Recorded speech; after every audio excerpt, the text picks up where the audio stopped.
And welcome to another episode of the Dynasty Trades HQ podcast, brought to you by the Dynasty Football Network and DynastyFootballFactory.com. My name is Michael Cipes. You can find me on Twitter at FFBlitz, and I'm here with my partners Jeremy Browand. At Dynasty Madman, at DFF_Madman. You can find me on Twitter. Yeah, you can find him on Twitter at DFF_Madman. and Shane Manila. Hey, it's Shane Manila. I don't know why my voice just cracked there. I apologize.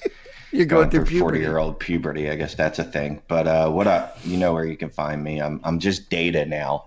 Or you could find me at DFF_Shane. Yeah. DFF_Shane. That's right. Oh, I wrote an article today. Oh, you did? On our website. Yeah, and I made it free. Oh. So what make was sure it about? y'all check that out. What's it about? I dove into a bunch of stats, and just looked at the Todd Gurley situation with Malcolm Brown. I looked at DJ Chark. I told you who the wide receiver 2 is in Green Bay. Checked in on Dante Pettis. A bunch of other stuff. Fun stuff. I used some air yards, snap counts, target shares, just any stat that I could find is stuffed into that piece, and it was free today. So go on the site, check it out, and then become a Factory Sports member. Because when you do that, an angel gets his wings. But also we get to pay our writers, which is really cool because I like paying our writers. Cool. Yeah, Jeremy, every time I've heard DJ Chark's name on the radio today, I keep singing that stupid song like you did last week over and over again. I can't get it out of my head. Well, so why don't we get to some of the news that we had real quick before we bring in our guests tonight. And our news are brought to you by rotosurance.com. Go check it out and use our code DynastyTradesHQ all in cap and get 20% off. So 20% is a lot. Yeah. That's like almost a fourth, but it's a fifth. It's a fifth. It's basically like a fifth. So basically you're only paying 4/5 of something. And if you extrapolate that even further, that's only 8/10 or 16/20 or 32/40. Have you been practicing all this because of last week? I did a lot of math. I was going to say. So it's well worth it. Check out rotosurance.com. Go buy, you could buy, if you would have done that before the season, say you would have, I don't know, maybe put some insurance on some of these quarterbacks, you'd be feeling pretty damn good right now. Yeah, that's funny. 8 or 9 games. If they miss 8 or 9 games, you can cash in on that. Is that what it is? Yeah. 8 or 9? With injuries this week, we have a lot of them, including Ben Roethlisberger's out for the year. So Big Ben tore his UCL, and if you watch baseball, and I was pretty excited because I knew it as soon as I saw the video. I said that's a Tommy John right there. I knew what it was immediately because it looked exactly like when a pitcher does it. You just throw it in your elbow. Especially in football, there was no contact, so you knew it wasn't good. It looked like when a pitcher blows his arm out, like he just had that look to him. So he's gone for at least this season, and depending, I was just looking on the news looking on the web before we jumped on to see if he was getting Tommy John surgery, because that's a 12 to 15th month recovery. And right now it doesn't sound like that's going to be his plan. So I'm not really sure what surgery he's going to get. But when you blow your UCL out, usually there's 2 courses of action. There's the Tommy John, or you could get the platelet enriched injections, which are always fun. But either way. Thank you for listening to Dr. Shane Manila on the Dynasty Trades HQ podcast. I make my wife call me doctor, but that's a whole other thing. It looked pretty bad too. Like right when he did it, they zoomed into his arm, and you could see it looked weird in his arm. Yeah, I mean it looked like coming back like the Big Ben we were used to. I doubt it. I mean, he was already. He's already an aging quarterback, so I mean, I don't have high hopes for him to come back and become the same guy for the Steelers. I think the writing's kind of on the wall now, based on his age. That injury's bad. It's his throwing arm. Come on, I mean, we'd have to have high hopes to expect him to come back and be at his pinnacle. I don't know what he's going to be, but it won't be that. Stop cutting me off. I'd say he's done. 37 years old, about to be 38 at some point, obviously, because that comes after 37. Look, I'm just all about the math tonight. Yeah, and trying to come back from a major elbow injury. So just keep that in mind if any of you people out there own Mason Rudolph and you're looking to sell him. You're selling a guy that's likely a 2-year starter at a minimum, even if he's not really that good, because then the Steelers decided, you know what, just because we lost our quarterback, that doesn't mean we can't go all in. We're going to trade for Minka Fitzpatrick and give up the 2020 first. I like what you were saying about Mason Rudolph. They obviously liked him when they drafted him. I mean, they talked about that. I thought they brought him in for a reason. And, maybe he is a bridge quarterback, but I know they had a higher ranking on him than other teams did when he came into the league. Thing is, I received a trade offer today, Mason Rudolph for my Mitchell Trubisky, and I'm really thinking I might do that because I'm thinking Mason Rudolph on the Steelers might just be better than Mitchell Trubisky on the Chicago Bears team that it is today. But anyways, it's one of those things where I think people underestimate Mason Rudolph with that team and, just Mason Rudolph, period. But like Shane said, at least, a bridge quarterback for a couple years if Ben's out for good. Well, what I was going to ask you was, what would you give up for Mason Rudolph? And you just said you've got an offer. So yeah. I mean, a starting quarterback, and I have some teams that are in need of quarterbacks because either I lost Drew Brees or Ben Roethlisberger. So of course I'm thinking highly of those players. Me, guys, I stash backup quarterbacks. I stash the ones that I think either have the greatest opportunity when they become starters on like a really good offense, for instance, or they're seasoned veterans that have done it before. Not just anybody, I'm not necessarily picking up Joshua Dobbs unless he's the only choice. But, there are, I think at the end of your benches, if you have room and you're trying to pick up like the 90th receiver from like the Steelers or something like that, because you just really like that player, and someday he's going to develop. I mean, screw that. Drop that guy and pick up a backup quarterback because you just never know. They're worth a ton when something like this happens, and you're going to wish you had that insurance when it does. Well, you also mentioned Drew Brees too, so there's another one where now it's Teddy Bridgewater's turn. Yeah, Teddy. It didn't look good the other night, but against the Rams. But I'll say this: one, he's playing a really tough defense with Aqib Talib and Marcus Peters, I believe, is the other corner there, like a top 5 pass defense. And to do that when you don't get starter reps, because backups typically get about 10% of the starter reps, I think, or time with the starters. He did well enough, I think.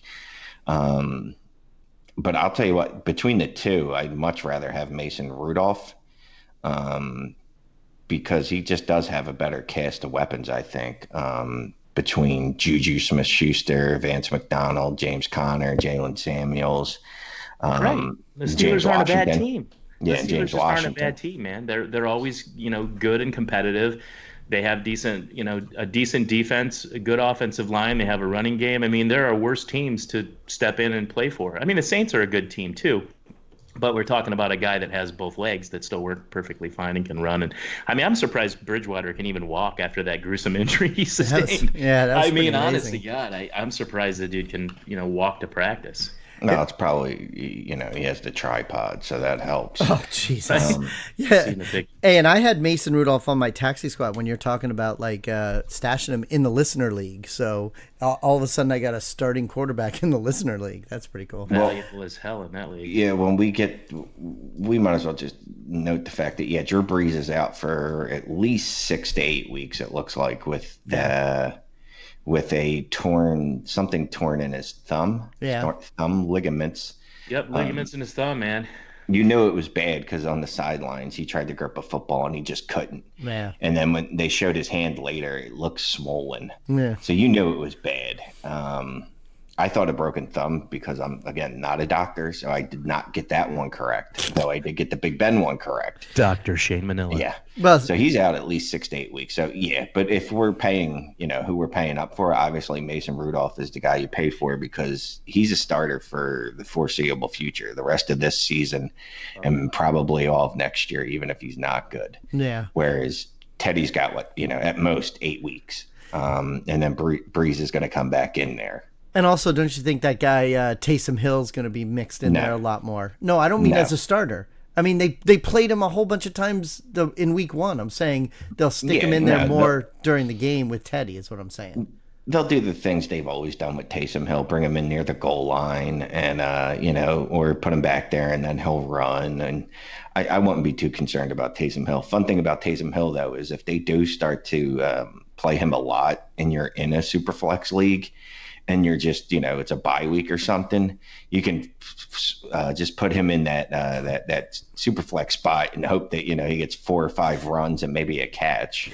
But yeah, I guess we can watch that usage. Maybe that will increase a little bit. Yeah, that dude's the epitome of gadget. Yeah, and that's why I mentioned it. Actually, his middle name, Taysom Gadget Hill. Gadget Hill. Right. Yeah. But that's why I mentioned it, that maybe they'll stick him in more often. But then there was another team where the quarterback gets sick. Then when you talk about showing the injury, how many times did they show Trevor Simeon's ankle get broken right there on the screen? A lot. Yeah, his I was listening to the Fantasy Footballers today, and they described it as floppy foot. They showed it like 6 or 7 times in a row. Yeah, it's funny. They do love showing those over and over because they know we want to see it. Just like when Kevin Ware absolutely destroyed his knee in the Final Four when he broke his knee, and it was a displaced fracture that popped out of his leg skin. But yeah, that was not good. But Luke Falk, he came in there and completed a bunch of passes that were pretty much meaningless. Dinking and dunking up the place. Although I was impressed he hit Robbie Anderson with a 50-yarder, even though he kind of underthrew him. But the Jets are something like 22-point underdogs going in against New England this week. Yeah, and Crowder had that ginormous game in week 1, and then now it's just like everybody that was all excited about him. Well, he goes from 17 targets to 1. What do you have, 1 target? Yeah, so. It was bad. It was not good. I know I had him going in a couple games. Me too. I was very displeased with his production or lack thereof. Monday night, Monday night, Sunday night, whatever night it was. It is so funny that there's all these quarterbacks, and then we have these 2 quarterback guests coming on in a few minutes. But the other news is Cam Newton. Yeah, Cam Newton. So. It's pretty funny because the coaches in Carolina were getting all pissy with the media when they were asking, like, why isn't Cam running? Is something wrong with his foot? No, he's fine. He's fine. He's fine. So Cam Newton's going to be out for an indefinite period of time due to a foot injury. Yeah. So I'm thinking he never actually healed, although they're calling it a re-aggravation. And I could have sworn to God that I saw somewhere that they said it was when he was kneeling after the game that he injured it. Really? I might have been in delirium when I saw this. I could have sworn on Twitter I saw it was he injured it when he knelt down for the after game prayers. Yeah. Either way, the truth of the matter is he probably never healed from when it was injured in the preseason, and they should have sat his ass for a couple games. Yeah. Well, and now, so what is it? Kyle Allen is going to get the start? Good old Kyle Allen. Now, if you remember week 17, I believe he lit it up. And Bobby Koch, because he likes me, he tweeted out there that DJ Moore did very well under him with him last year. And then Lopsided Trades jumped in at Lopsided Trades to actually correct him on the usage. But so I put this together. They both combined to let me know that DJ Moore had 6 targets and had 3 receptions and 72 yards with Allen in week 17 last year. Oh, dude, DJ Moore is one of those players that can transcend, I think, the starting quarterback. Not all players can do that, but I think DJ Moore is a guy that can definitely do that. Dynamic enough to be there regardless of who starts. I think he's going to be fine for that team going forward. Yeah, and before we mention the last one and then bring in our guests, I do want to say one thing about Bobby Koch, because he pointed out last week when we were having that argument about the trades, and I said that I traded him second round pick for Sammy Watkins. He wanted me to make sure I tell everybody that there was a pick swap in the draft also. So I told him I would mention it. So I'll tell you what, man, that makes my day. I'm so glad you guys pointed that out. I was really worried. Then the last one we were talking about was Eli Manning got benched, correct? Thank God. Our long national nightmare is over. Eli Manning has been benched. Eli Manning is doesn't even matter. I'm not even going to get into it. Please don't even get into it. So, but then get into Daniel Jones then. Yes. Daniel Jones, the 6th overall pick in the NFL draft, a pick that everyone made fun of, including me. Everyone in America made fun of it. And then, just like with Josh Allen, he inexplicably, that's not a word. You can just inexplicably. He did that. He did that. Fell to the bottom of the first round and or the top of the second round in just about every SuperFlex draft I was in. Yeah. So I now own him in about 6 leagues. And I went from having one starter in HQ1, the original headquarters fan league. Where I have Mason Rudolph? 2. Yes. Now I have 2. It's the same. I have Jones in quite a few places, and it's like that. It's in quarterback desperate SuperFlex leagues where, I wasn't drafting high enough to get, my guys that I wanted, like Haskins or whatever. So, which is fine. And I just wanted to get a guy that was deemed a starting quarterback. It was good enough. But I even got him in a really tough best ball dynasty league by trading with Kevin Cotillo. I traded up and got a quarterback. But other than that, Jones is a guy that I had to hope would fall to me, and he did. And because people just were like, whatever. And it's funny thinking back to when Dynasty Rich was on, and he was pissed. He was really pissed that we did our first round rookie mock, and nobody had taken Daniel Jones by like 111 or something at the end of the first round, and he was livid. And I think it was Kevin Cotillo drafted a player, and it wasn't a quarterback, and it wasn't Daniel Jones, and Dynasty Rich let him have it. And I just thought that was hysterical. Yeah, a lot, like I said, a lot of real NFL folks derided that pick. Fantasy football players derided that pick. I made fun of that pick. But What I did do, like you said, is when he fell late in the drafts to me, I didn't look a gift horse in the mouth and said, this is a SuperFlex league. I'm taking the quarterback here. I love AJ Brown, and if AJ Brown was on the board, you know what? AJ Brown had to stay on the board past that pick, and I just tried to trade up afterwards, and get him after I drafted Jones. So yeah, in one league though, I actually had Mason Rudolph and Jones. So I went from I had Josh Allen and Joe Flacco duo every week, and now I'm just flush. I don't know who am I going to start. Am I going to start Daniel Jones? Do I start Mason Rudolph? It's so many good options now. Hold on a second, but I'm looking at HQ1, and Larry Monkey has Daniel Jones. Uh-oh. No, it says Larry Monkey drafted Daniel Jones at the 1.08. And he traded him to me. Oh, well, you just said you drafted him. Oh, okay. I'm looking at the draft. Not in that league. In that league, that was part of the Corey Davis trade that everyone made fun of me for. Oh, so you traded for Daniel Jones. Yeah, I gave up I think at least one first, if not two, for Corey Davis and something else, and Daniel Jones. Everyone made fun of me for trading for Corey Davis and just ignored the fact that I had also traded for Daniel Jones there. But real quick, so if you want to, see what kind of, you don't know a lot about Daniel Jones and what he did at Duke, I'll make a suggestion to you. What you want to do is go to expandtheboxscore.com. Great site, a lot of data there, and you can check out what he did in college. And guess what? You can actually use a promo code and save yourself 10% to get a subscription to it. Use HQ Trade Alert 10, all capital letters, and save yourself 10%. That's right, HQ Trade Alert 10. So go to expandtheboxscore.com and check out what Daniel Jones did in college. Cool. And speaking of college players, if you go check out the Scouting Academy, that can help you for next year's draft.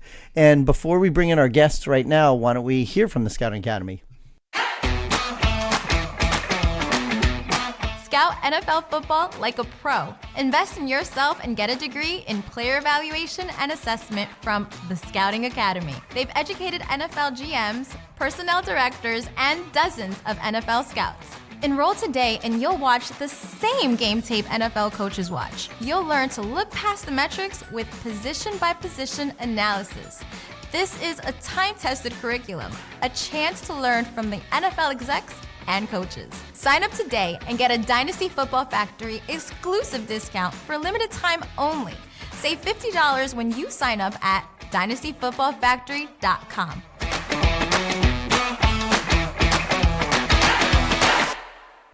Yeah, so a lot of these NFL teams that lost quarterbacks this week, and I don't even think we covered them all because there's just too many. They should maybe invest in the scouting academy because they're going to need those 2020 picks to come through for them. Just as an aside, though, Cipes went back and looked at the trades in HQ1, and I had that completely wrong. I actually traded Ito Smith and a first-round draft pick for Daniel Jones. So to somebody else, to somebody completely different. To a completely different person. It had nothing to do with the Corey Davis trade at all. But that was a hell of a trade on my part, I'll say that. Of 2020 first and Ito Smith for Daniel Jones. Yeah, that's great. Which side do you like now, bitches? Daniel Jones. I think I always did, man. You didn't give much away. Well, I don't remember us talking about that one, but I like your response to that just now. Too bad people can't see you. The SuperFlex Pod guys are here, right? Oh, they are? The guys I invited to the show tonight. Yeah, I was about to announce that they're here. DFF_swags and at FL2drinkminimum. I'm not spelling that for you. From the SuperFlex Pod on the show tonight, we are ready to talk quarterbacks, some strategy around how to handle SuperFlex leagues when all your quarterbacks have died.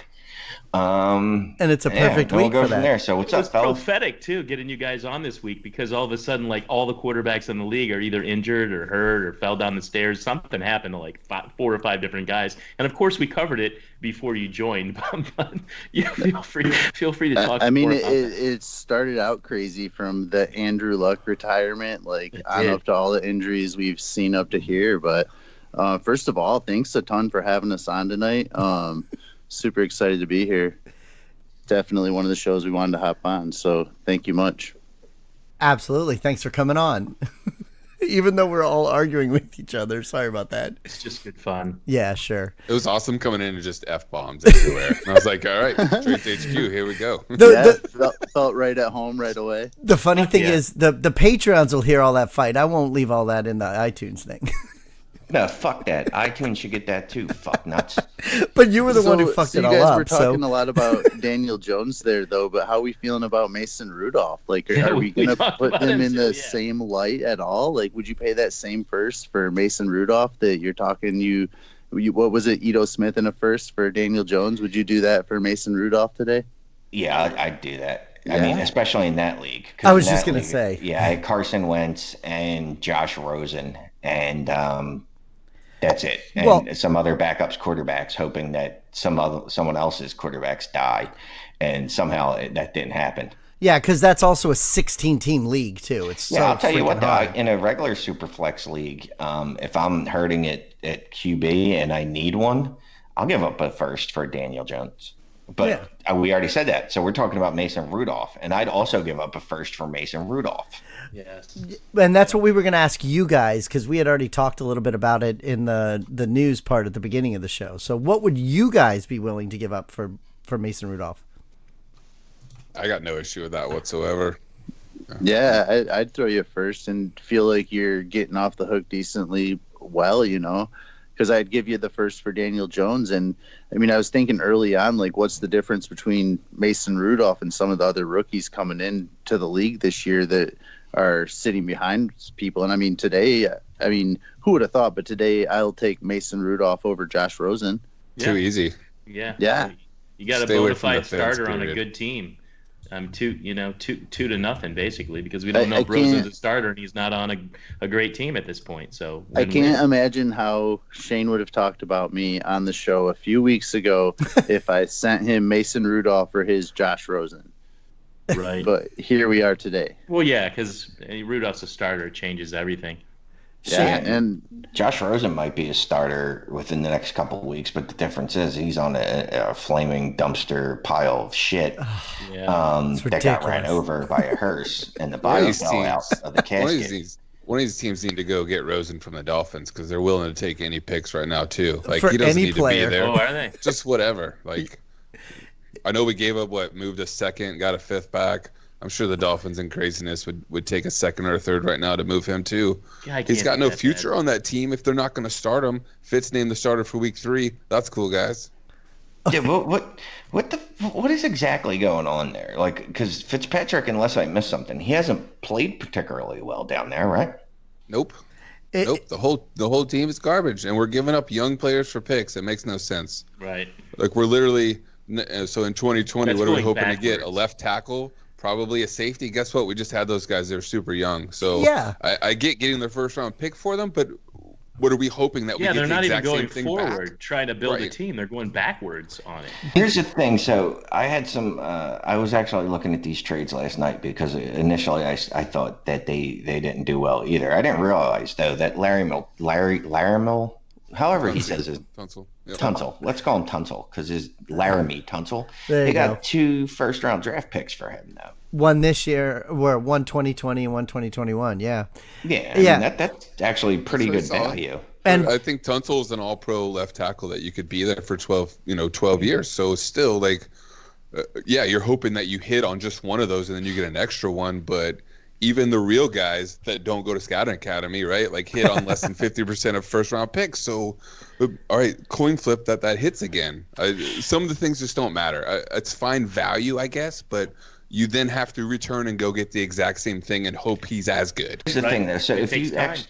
but if you look at the draft picks they have over the next 2 years, I think they have something like 5 first-round draft picks or 6, and multiple 5, second 3 rounders. this year, 2 next year. Okay, Yeah. and then they Yeah. have multiple second-round picks too. Mhm. So really, if you wanted to next year, you could draft Tua because you're going to be 0-16. You could also draft Jerry Jeudy, and you could draft whichever running back you want to in the first, and then every pick thereafter, from the 2nd through the 7th, including your 2 second-round draft picks, draft offensive linemen. we have 3 second second round- round draft picks. Yeah. Yeah. Oh, okay. So there you go. Draft 3 offensive linemen in the 2nd round, and then offensive linemen the rest of the draft. And then in 2021, guess what? It's the defense's turn. Yeah. I got it Yeah. all worked out. They should hire It's too me. much time on the Dolphins, by the way. I'm just throwing Yeah, that Rick, out a there. lot of time. Sorry. No, but it's Did a deep dive. It's all good. It's all good. But the other quarterback we mentioned already, I guess, since we're just going to recap with you guys, is Teddy Bridgewater. What are you guys thinking about Teddy Bridgewater? I'll let Obviously Two-Drink less go than the first others. on that. Yeah. Yeah. Obviously less than the others because there's a shelf life coming with Breeze back and what now? He's waiting till the surgery, but it's 6 weeks, right? Even if it's 7, 8, he comes back after the bye in 10. The shelf life is there. I don't mind it for guys like Michael Thomas and Kamara. I think they still see theirs. I hope maybe we get a little bit more Latavius Murray out of here. You're worried about the secondary receiving option in New Orleans, right? Like without Breeze there, not starting Traquan Smith, you're not starting the tight end, those kind of guys. It's just not going to happen. But I'm okay with Teddy as a stopgap QB, QB2-ish in your SuperFlex leagues. Like that's fine. But I'm not paying anywhere like we did, for Daniel Jones, Mason Rudolph. It's funny that you mentioned about the secondary players and stuff, because that was one of the questions we were going to ask you. How do you guys feel about some of these players like the Schuster and Engram and Connors and Michael Thomas with all these quarterback changeover? How do you guys feel with the offensive players that have to deal with those new quarterbacks? So as you wanna start there? Man. So, I mean, Michael Thomas, you're looking at he's leading the NFL in targets, but he has 0 touchdowns. Even if he's targeted that heavily the rest of the season for these quote unquote 6 games, but I'm going to say 8 games, 6 to 8 games without Breeze, I don't think they're going to be better targets than he's been getting. I'm a little bit worried for Michael Thomas for the 2019 campaign. I mean, not longevity, but I love Michael Thomas, but you can't think that Teddy's going to be better than Breeze. I'm not saying he's better than Breeze, but an efficiency sure will go down. But I think volume might even get a tick up where it kind of counterbalances each other. The touchdowns will write themselves. I'm not worried about that. So defensive. I'm here to fight you. I thought that's what Madman told me. I wasn't even talking to you. I don't know. It sounded like you were calling him out. Man, listen, me. Like it bet it. Yeah, I don't even know what the bet is. I'll take it. I fight with my Shane all the time, so you can fight with your Shane. Exactly. All he said was you go, huh? And I was like, right? Oh, okay. And he's like, whatever no. you're gonna say, I'm gonna fight you on. No. If we go to the Steelers, right? Like, what's up with Juju? I'm not buying that. I'm fine to buy low if somebody wants to freak out. I know this is totally a dynasty show, but even in redraft, that's a guy I'm going to go after right now, even with the Mason Rudolph, news being there. I have no issue with that whatsoever. I think once Rudolph was in the game, Juju and Vance tied for 4 targets apiece. You know what I mean? So they still led. The interesting one there is Washington was not the next one in line. It was Deontay Johnson. So that's kind of the position battle I'd like to see, because we all expect Washington to take that lip with his college boy, right? Like, we've seen all the pictures of them together in their uniforms, pointing at each other, smiling. I'd love to see that from Jay Wash. But if Deontay Johnson's going to carve out a role here, then we need to take a little step back. Well, Deontay Johnson's not going to carve out a role this year because who's going to about to go on fire besides Juju there? Who? Dante Moncrief? No. Vance? That's the reason I didn't say that. Joking. He's a bad man, Washington. James I Washington. just gave him a nickname because those two, just in case you haven't read it yet or heard it yet or saw it tweeted anywhere or everywhere. James Washington and Mason Rudolph played to get with each other. What was it, Oklahoma or Oklahoma State? State. It was the not good one. And they were actually best friends. Little known fact, they are actually brother-in-laws. No. No, that's not true. I was going to say, so what are you Would it telling matter? They people? played together in college, and they made beautiful music together, man. I love James Washington. I had us in my wide receiver 1 before the draft that year, and his nickname is James Motherfucking Washington, if we're giving him one. There you go. Shane had James Washington as his number 1 wide receiver, too, until we convinced him that DJ Moore was a little better. He's a guy that, it really sucks. I was trying to buy him before this week's games, and I couldn't. The season, man. Well, I saw, he had 6 targets week 1. I did some quick math, realized that's almost 100 targets for the year.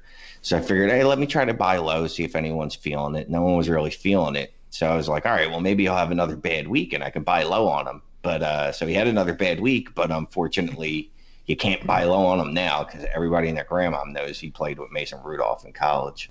So I'm the only one here that's maybe a little bit worried about Juju as like this high-end wide receiver 1 that we touted him to be through the offseason? I'm not particularly concerned because it's not like Ben was really that good. I mean, Ben is a volume quarterback. Juju is currently wide receiver 31. Mm-hmm. You know what? And he made Cody Julio Kessler Jones look was? pretty damn good at USC, too. I'm just saying. You know what Julio Jones was through 2 weeks last year? Well, Thank you. I mean, that's a great example, though, because, I mean, I traded Juju away to get Julio, and I regretted it for a while, and now I feel really good about it. Yeah. Well, let's see how you feel in 2 years when Julio's a wide but- receiver 4 and Juju's going to be, in his 5th straight season of being a wide receiver 1. Yeah, I'm not Juju's sure the so math young, adds up. dude. Yeah, I mean, but he started the season last year like he wasn't even 21 when the NFL Right. season kicked off in his rookie year. I mean, the guy, not only is he good, but he's Absolutely. he broken the curve like on the mold on dominating at a young age. I mean, he's just like that kid. And so I see what you're doing. I mean, Julio Jones, depending on the team you have, but yeah, you probably want to go the other direction on most teams. I'd rather have Julio Jones too, Shane. So Look up. Yeah, I mean, absolutely. So let's just say Swag's concerns come completely to fruition. And right now, Juju's only got 16 targets through 2 games, which is only 128 target pace, which is not great. 162 yards, is that right? Are you looking at it now? No, I didn't look at the yards. I looked at the targets since they're more predictive. 8 a game. Yeah, so 8 a game, which is perfectly round. I think. I don't really know. But let's just say that continues for the next 5 weeks. How are you going to run out and try to buy low on him, knowing that he's going to be tied to Mason Rudolph for another year after that? I mean, it I makes think he's a high-end wide receiver 2 at a wide receiver 1 price. And that's what you thought with Ben or without Ben? I think I got excited aware. as everybody else. I'm not gonna try to like back completely off my take, but I'm saying maybe like as an industry we got a little too ahead of ourselves. I think he finished wide receiver 8 last year in most formats. He was playing with Antonio Brown. It was a different team. It was rolling a lot different. Now you take away Brown, it's just not last year too. But I mean, yeah, I don't know. I wonder if we just got a little ahead of ourselves. Like, still agree with everything like Madman just said a minute ago. Young, productive. I mean, I think he's a very talented wide receiver. He's going to be around for a while. He's going to hold a certain amount of value. But I mean, yeah, give me the Julios of the world, the Devontae Adams, the Mike Thomas, the Hopkins. Like, people were putting him up with these guys. Like, maybe not you guys, but he was in these conversations. Well, yeah, he's my wide receiver too in Dynasty. Yeah. So I'm clearly those guys. I'm those people that you're talking about. Man. So wait, you just mentioned Michael Thomas, yeah. though. So you still think Michael Thomas between the two, because their situations are both impacted, obviously, by the lack of their original quarterbacks. Mm-hmm. So which one do you want now between the two right now? I will take Michael Thomas. That's an incorrect statement. Wow. I would take Okay. Michael Thomas too. You're incorrect as well. Okay. I see why they say that. Yeah. I see why you guys are saying that. I think I would do the same thing, but I like both players, and I don't think that I'm living in fear because Ben Roethlisberger and Drew Brees got hurt. I think both of those guys are good enough. I'm playing the long game. I'm not playing. I mean, I'm playing to win like you guys do, but I'm not just playing for next week or next year. I mean, some of these kids are going to be playing for years to come, and they're great players. They've demonstrated that. I think that they have standalone value. I'm not going to be scared because their quarterbacks got hurt, and I don't think people got ahead of themselves with Juju Smith-Schuster. But I think Michael Thomas is still long game. Michael Thomas isn't old. Yeah, that's what I mean. Yeah, no, that's what I'm saying. You got to take him and Juju Smith-Schuster because you're playing the long game. You don't steer clear of them. And what Shane was saying is obviously these players aren't going to go up in value now that their starting quarterbacks got hurt and are in one case out for the year and another case out for maybe till week 10. Hopefully the prices come down and are a little more temperate, and we're able to get both Michael Thomas and Juju Smith-Schuster cheaper. I mean, it just stands to reason that that's going to happen. Is it going to be low enough for guys like Swags to go buy Juju? Probably not. Sure. Depends on where it goes and what my team is. If I feel like I'm kicking it out of contention a little bit, like I'm all about like going out and buying these players if I can get a little discount on them. A little value, right. Well, Mike also asked about other players too. I don't hate them. I don't hate them at all. Alvin Kamara, some of the running backs. What do we see happening in, for the Saints with Alvin Kamara? He caught a lot of balls there too. Connors, James Conner with Roethlisberger out, he got a little banged up. And then Ingram, the situation for him, does it get worse or better with Eli Manning? And I think all those things are pretty cool to talk about too. Are we going to get value out of those guys like Shane and Mike wondered? To drink. I feel like I've chatted a lot, yeah. Yeah, no, I mean, if we want to stay on the Saints, like I said before, I'm completely fine with Kamara. I think his number stays similar. Maybe we see a little bit more out of Latavius Murray there in the running game. If we want to go over to the Giants, I think it helps Ingram. I have not been the biggest Daniel Jones guy. That is 100%. So I do need to eat a little crow on this one. But just looking like he is moving the ball, in preseason, but he was able to move the ball around very efficiently. I wonder what Golden Tate coming back come week 5, 6 does to Ingram and where they operate the same space. But maybe that ends up taking more away from Shepard, running that outside line there. I think Ingram is a slight tick up, if that's your question there on the Giants. Saquon, that's not messing with it. If the offense is moving a little better, then maybe you should even expect maybe a point or two up per game for Saquon, just offense in general, being able to move the ball. Yeah, just real quick, just jumping on your Giants point, I think this is the one quarterback change that we can all agree is good for every offensive weapon on the team, because Eli Manning is that bad, right? Can't get much worse. I think we all can agree on that. I would love to see Eli like just go to the Jets, so he doesn't have to pack up and move. He can just go to the other New York team. I'd rather if still I play in were the the same Jets, place? I'd rather start Luke Falk. Wow. Eli Manning. Make Eli walk the Falk of shame. So wait, Yes. with you guys as a Superflex show, do you guys think that Falk is going to be the starting quarterback, or are they going to do something different to get somebody else in there? Well, it seems like Darnold's already back in the They're saying Falk week that? 5. in the office now. It doesn't mean he's coming back. We're still talking about a couple weeks here. No, I want no part of Luke Falk, even in Superflex. This is one of the few times where I'm okay starting like a secondary running back or something in that Superflex spot. If Luke Falk is your guy, shit has gone bad, and call it a wrap. Like, don't, like, at this point, even in week 2, like, if that's where you're going, I don't know what you're looking for. Did you lose Ben and Drew Brees? You know what I mean? Like, that's bad. No, don't start Luke Falk. It's funny that you mentioned that too, because that's what your guys' show is a Superflex show. But there's a lot of people that they force a second quarterback into that Superflex what, spot. yeah. Yeah, no matter what the This position is, they do that. It's a rare spot. Like, I was, and obviously it didn't work out I great. mean, in but a I was 2 okay quarterback starting Trevor league, you know, Siemian. if you take that flex spot away and we're talking 2 quarterbacks, and I mean, even Superflex, I won't lie. Like last year, I remember starting Taysom Hill before like people were talking about him this year, just because I knew I might get 4 or 5 points in that flex on some bad weeks. So shit happens. We haven't hit those bye weeks yet. Right.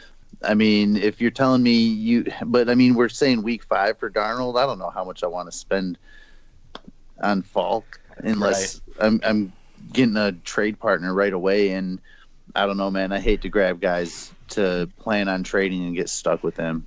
But not only Falk though. Wait, well, I was just saying, not only Falk. If you're, I know what the Falk. Yeah, What no, the Falk? no, and then Shane's face Falk looked that? like so surprised that I said wait. But I wasn't talking about a 2 quarterback, because a 2 quarterback, that's different. But in a Superflex, do you guys ever give out the advice to people that you don't always have to stick the quarterback in there as your second spot?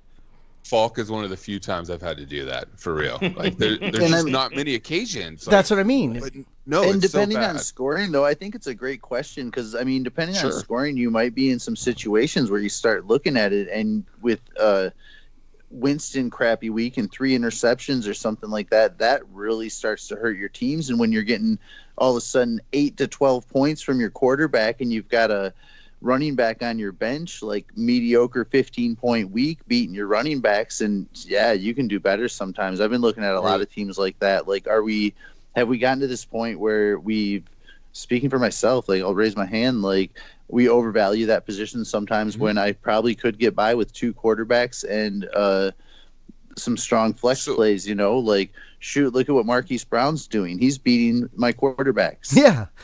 Well, the gross one we saw was through the first 2 weeks in a Superflex with a tight end premium, Jeff Swaim, the tight end for Jacksonville, has outscored Mitchell Trubisky through 2 games, not just one random, right? So no, if you're starting Trubisky, you probably lost. You're probably doing it wrong. Yeah. Right. So no, there are definitely some occasions. It's like Swag said, maybe we've got a little ahead of ourselves, and I find myself writing the narrative to go ahead and put the quarterback in because it feels a lot safer. Right, but to me, Falk is a situation where it does not feel safer. That's an easy pass. Right.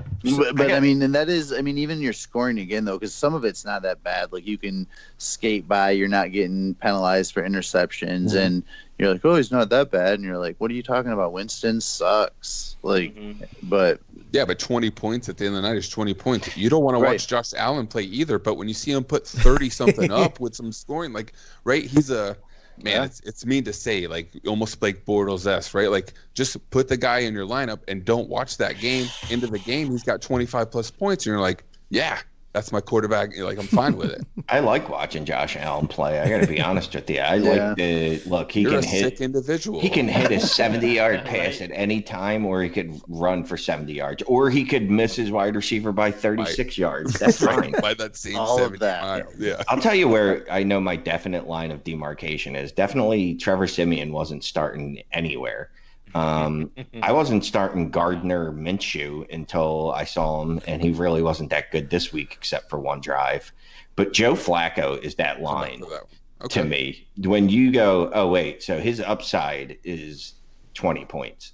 That's when I'm like, that's his upside. That's his absolute, the best as it's ever going to get with that guy.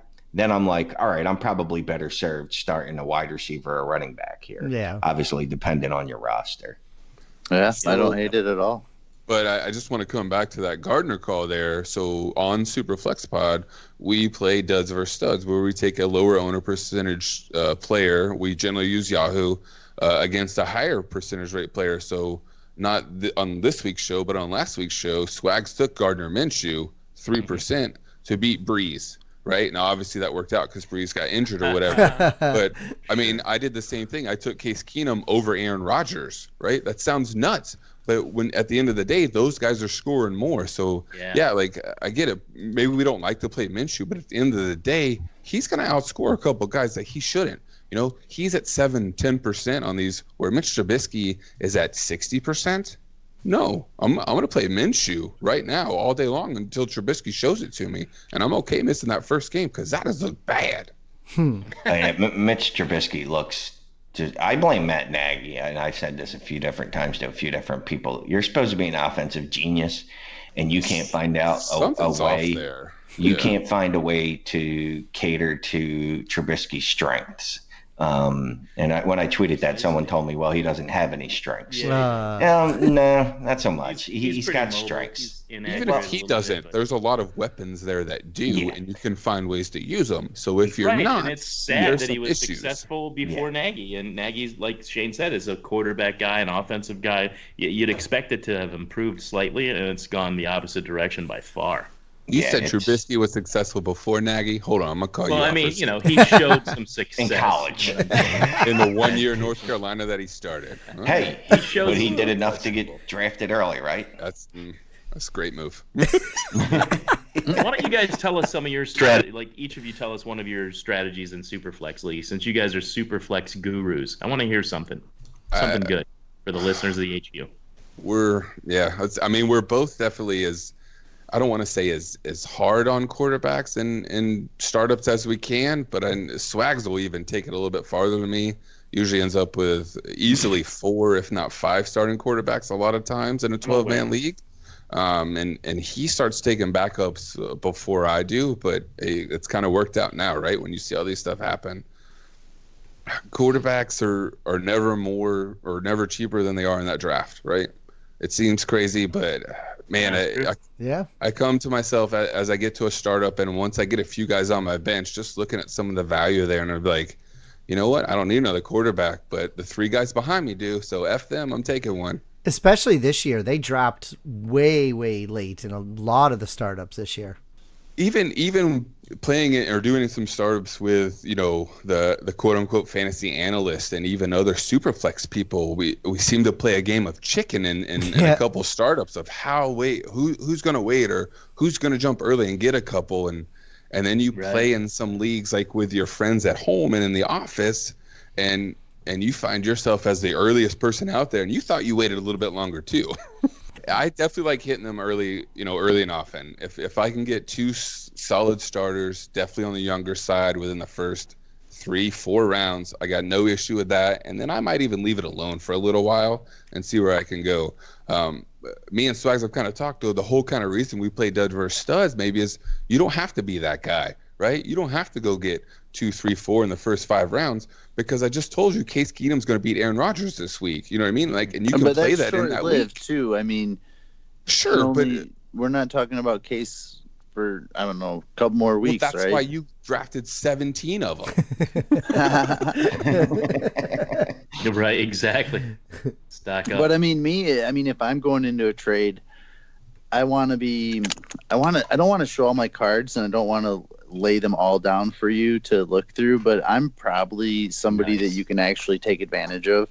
I'm gonna get my guy. I'm coming after him.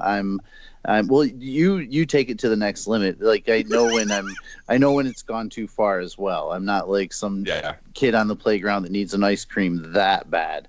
But if I'm after somebody, or if I'm talking about it on a show, even like full disclosure, I mean it. Like I'm after those guys. Like I'm willing to probably pay more than the next guy.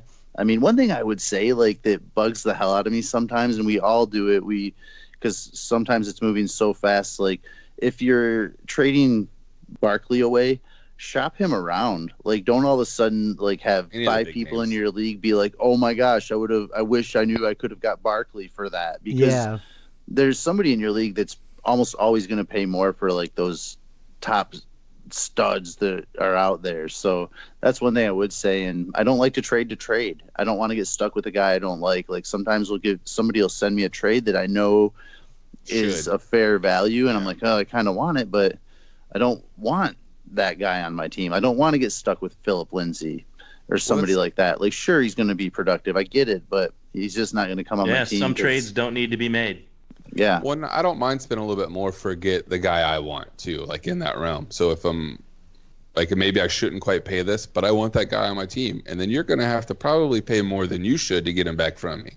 But I have no problem. I'm not going to play scared. I'll use all my damn picks. I don't care. Yeah. I'm going to win this year and figure it out down the road, because I'm not just buying old players. I'm buying guys that have lasting properties to them as well. It's an ever-moving stock market. Like, be aware of like what's happening, and not just what people are producing, but how people are valuing people. And that's your league, and anywhere you're getting information from, and most of the people in your league, I'll say again, your mates, and know what's going on. Be ready to sell. Like, came in, I honestly don't know if we were recording this or not, but you guys were talking about Antonio Brown, and I can't think of a reason in the world to own him. Like, we've had so many sell high windows, and yet people want to still get excited. Like, I don't know, man. Like, this sounds so cheesy, and I've been saying this, but just because it's not on Fox News doesn't mean like it's not happening, or there's other things out there like better than Antonio Brown right now. I mean, he's almost worth more right now than he was when he was 30 years old on the Steelers, just because he was getting old. And now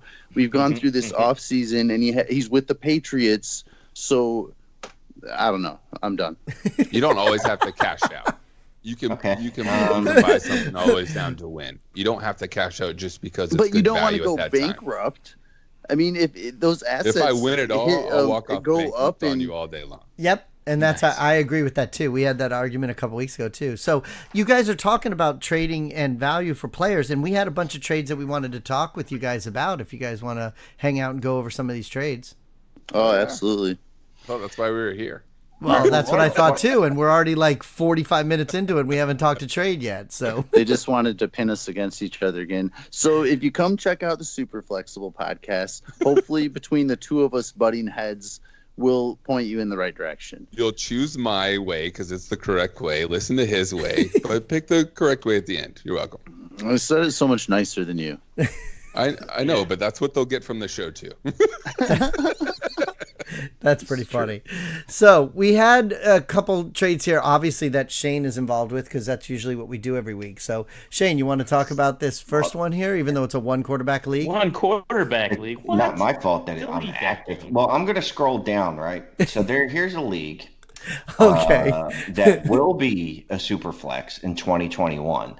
Nice. Oh. Okay. And just while we're on that topic, because I actually shoehorned this up top and we ignored it. How much notice do you think is adequate to switch from a 1-quarterback to a 2-quarterback league? I love 1 day. SuperFlex. Yeah, SuperFlex. Excuse me. I love the 2-year rule. I think that gives teams plenty of time to make trades where they aren't forced to go after a quarterback, or in that first year that quarterback isn't given crazy value already. The other thing I kind of wrestle with is looking at this rookie class coming up, right? In 2020, with the quarterbacks coming out, it might be okay to pull it 1 year from now. Like, you would have already had to known that going into this season if you only did one. So I have a similar situation, and we voted on it as a group to do 2020 or 2021 because I finally got them to switch to SuperFlex. Thank goodness. Sweet. We kind of talked this all out and ended up choosing 2021 just to give some of the guys that weren't as familiar with SuperFlex and the value a little extra time. I think 2020's class would afford you to be able to do it right away, but I love the 2-year rule to give everybody enough chance to move around and do what they need to do. That's 2 years of draft classes too, that they can go ahead and take a quarterback, maybe not necessarily in that first year, but go ahead and pull that trigger in the second, when generally you're not doing that until late second or even early third in your general 1-quarterback league at the earliest. I mean, Mahomes in 1-quarterback leagues was going late third, fourth in that rookie class in multiple dynasty leagues of mine.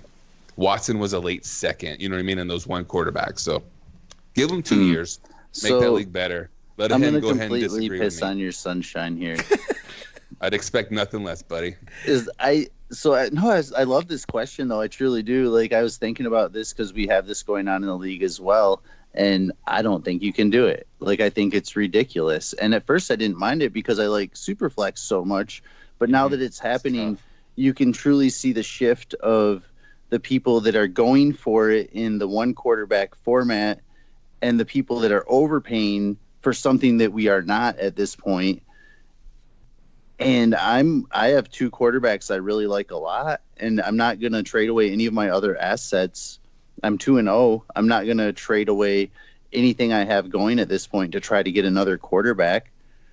I think the shift is just too huge, monumental. Some people have traded draft picks away at this point. Like, it's just set up that way. If your league is a really good group of guys and you want to keep that going, I think the best thing to do is just refresh and start over. Like, you're lucky to have league mates that you want to continue on with, but I just think it's a huge change that can't quite ever be tackled. Like, there's always going to be somebody like that 12 or 11 team that's slipping in and out of your league because somebody has messed it up too much. Well, I mean, but you could, as a dynasty owner, you don't need it to switch formats to fuck your team.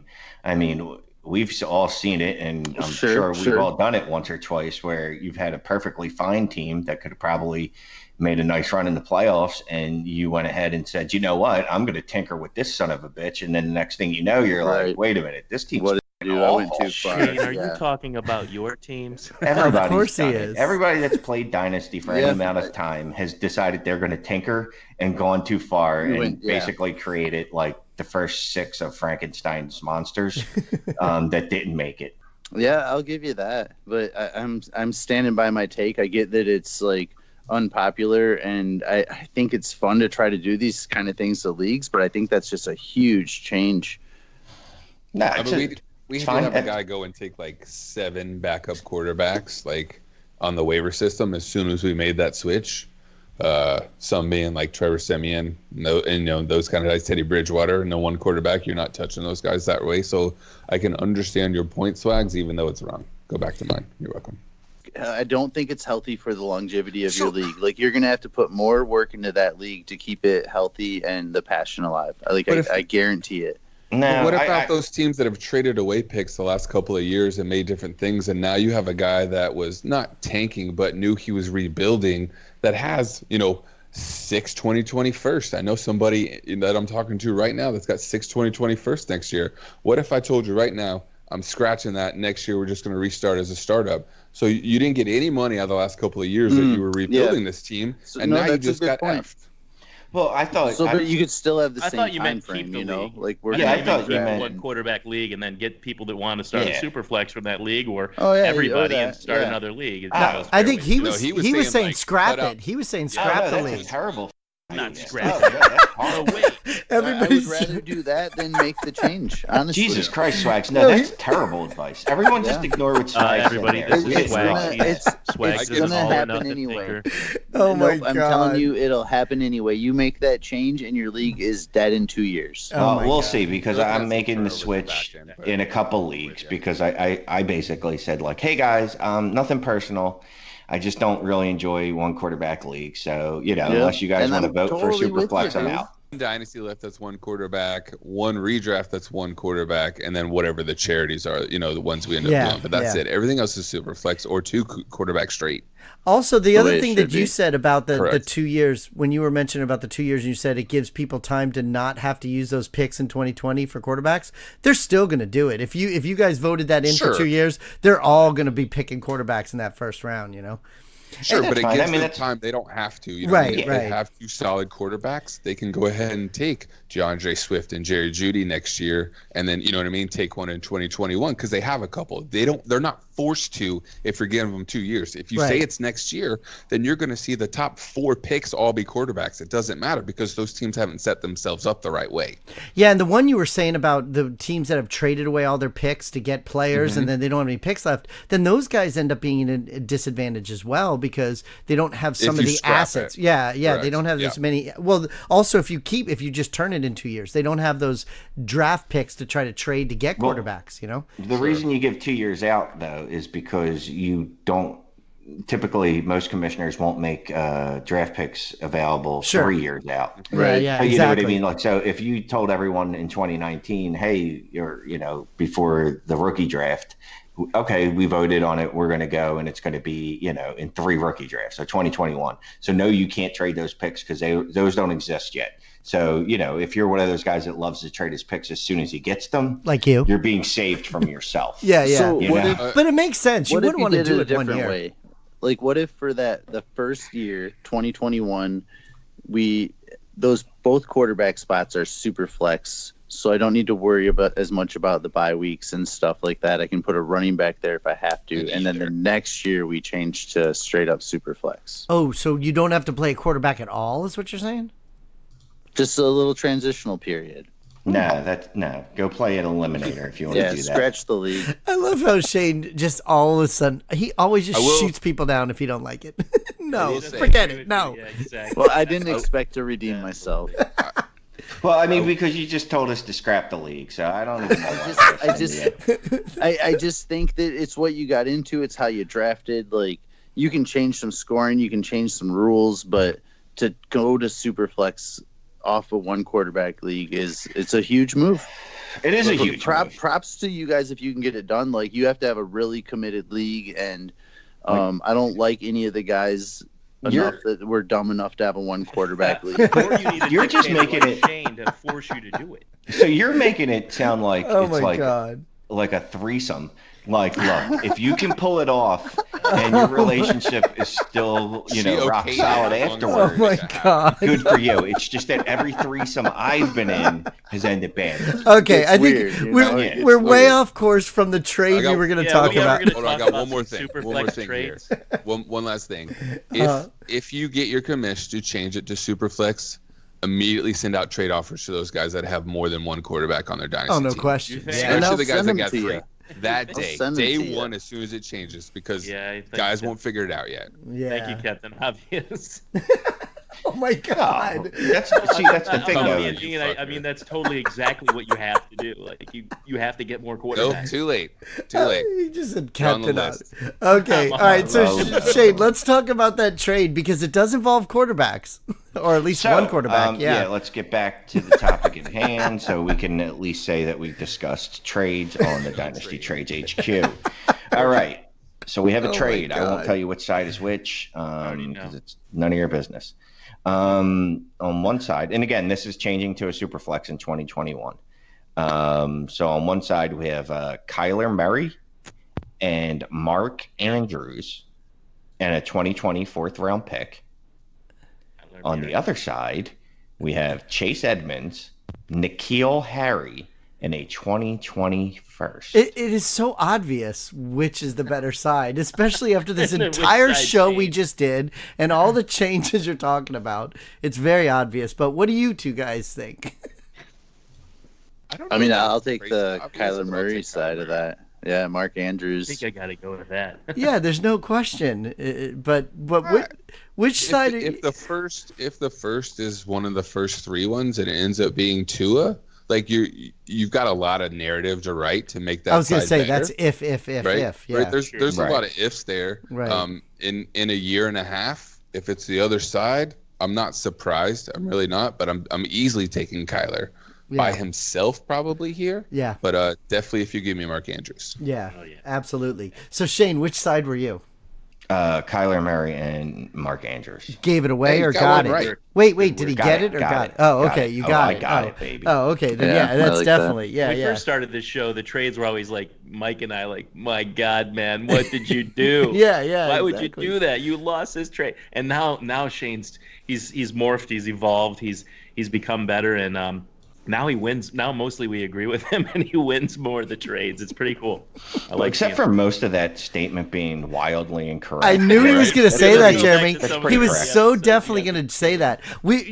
Someday if I ever have any time, I'll go back to all the old shows and I'll cut into all the ones where it was the way where we said. But yeah, that one seems pretty obvious, especially with the transition. Here, we do have another SuperFlex trade. Yeah. Though it doesn't involve the quarterbacks. Okay. So we have what is called a tight end premium league. SuperFlex. Ooh, I like it. It is a real tight end premium. It is 1.75.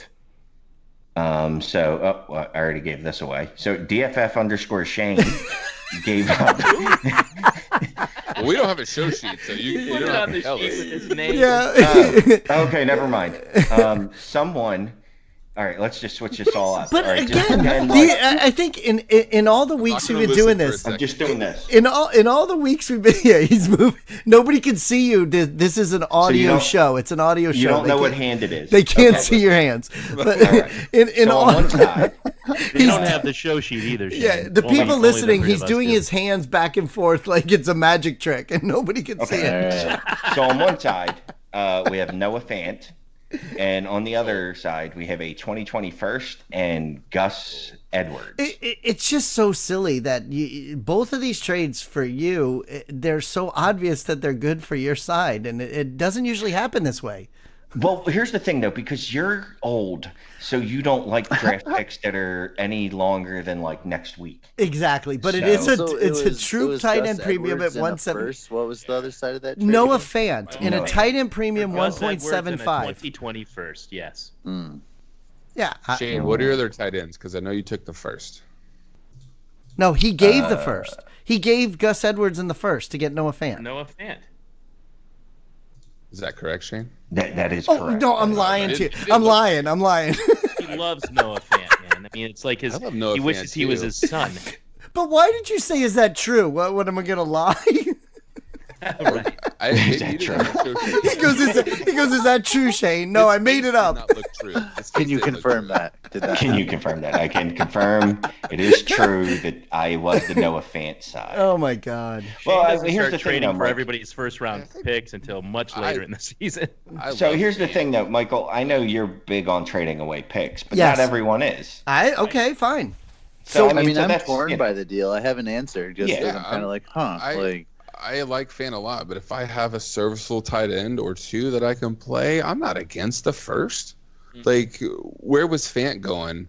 109 or higher, probably even, or 109, 110, 11, 12, and a 1.75. So this could easily be a much better first round pick in a draft class that's supposed to be better. So I'm okay with the first side. I would personally probably choose Fant. Yeah. But I would need a tight end to have to, like, I would have to put is this Fant tight end immediately in my premium? lineup. Like, if Fant is Yeah. a guy I'm like paying matchups with, no. You know what I Right. mean? But if Fant has to come and immediately start for me, then okay. All right. Like, I'll pay that. So what other tight ends do you have, Shane? it just dog shit. Like it was. Then sure. Yeah, Yeah, so he it- needed it it. was- Fant's basically a weekly starter for you. Yeah, now. he would Then- need it. then- Yeah. Then that's worth paying up for, especially if you are a tight end away. You know what I mean? Like, I'm this position away and the rest of my team's solid. I'm fine giving up a first because I feel like it will be 109, 10, 12 or on up. Sure. Yeah, I was doing the whole Jeff O'Shaughnessy, Jeff Swain.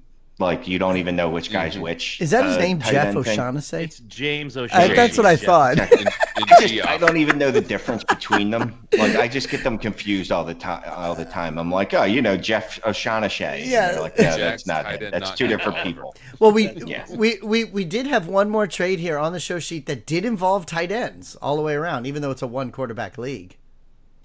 We did. Yeah, we did. You wrote it right here, and you're one of the teams. You traded. Oh, I won't say who literally you your traded. It won't say. You say it. All right. Well, I'll just tell it because this is a whatever. It doesn't matter. So Anyway, then cut it then if you don't want to do it. So on side A, we have Joshua Gordon and Henry Hunter, or Hunter Henry, however you want to say his name correctly or incorrectly. So that's Joshua Gordon and Hunter Henry for Zacchaeus Ertz. So fast. And this was before every Eagles wide receiver was murdered on Sunday Night Football. Still want Ertz. Yeah. I mean, Ertz is getting so many targets again this year. It's crazy. Well, he wasn't. Henry sucks. Well, that's hindsight bias because he wasn't up until Alshon and the other guy weren't able to play the entire game. Alshon and Deshaun, that's his name. He's what, though, first or second in tight ends targeted? You know, he had 156 catches last year. Targets? Yeah. Yeah, because 156 catches would be a lot. But yeah, but the thing is, he for Gordon and Henry just took on a ton of risk for Zach Ertz, who's not risky at fucking all. Basically. All right. Well, like, I mean, again, okay, he's going to taper off, not have the year he had last year. So one of the best tight ends in the league, one of the best offenses. You should ask a Philly fan about that, Shane. How good that offense? Well, just real quick. So he went that's 5 for 54 in week 1 when the Eagles had a full complement of weapons. Just, you know. Yeah. So obviously he saw 16 targets when there was no one else on the field with him other than Nelson Aguilar, who also had to go off the field several times. But I get what you're saying. Have seasons that are better than Hunter Henry's career, though. Right. Well, that's true. Can't argue that. That are better. I mean, is that another one where you're starting Josh Gordon weekly? And how do you feel about that now that Antonio Brown's there? I mean, that's not a piece I felt confident about before. Now AB gets there. Like, he's got to be third on the totem pole at best now. I think he's ahead of Edelman. I think he'll be right behind AB. Well, it makes sense why you make the trade then. Like, if you're right on that side, I get you. But no, I mean, we have a week of data, so who knows really? Because I think if Josh Gordon stays out of trouble, he could potentially be on the team longer. Then AB. Yeah, I don't think he'll never be. Yeah. He's been suspended so many times that he can never actually be a free agent. It's a very interesting rule. He'll never be a free agent. He's still on his rookie contract, even though he's 32 years old. Played so negative 3 years. So none of that statement was remotely correct. I know. You just like nobody looked it up. You just make shit up all the time. Well, hey, listen, guys, thanks for coming on the show. And before we leave, though, why don't you guys promote your show, since we had a little bit of confusion before, even when you came on and all the argument was happening back and forth. So why don't you tell everybody where they can find you and where they can find your show? At SuperFlex Pod. We are also at SuperFlex Trades. We're starting anew. And since apparently you're not getting a whole lot of trades on this show when we're here, we started our own trade show, all SuperFlex based. Oh my God. But no, hit us up at those. You can also find my dude at DFF_swag, and I'm at FL2 Drink Minimum. Tag us, tag Jason the 2 Sukup. shows. Wow, you're Shane Swagger. We're just throwing out first and last names. That's cool.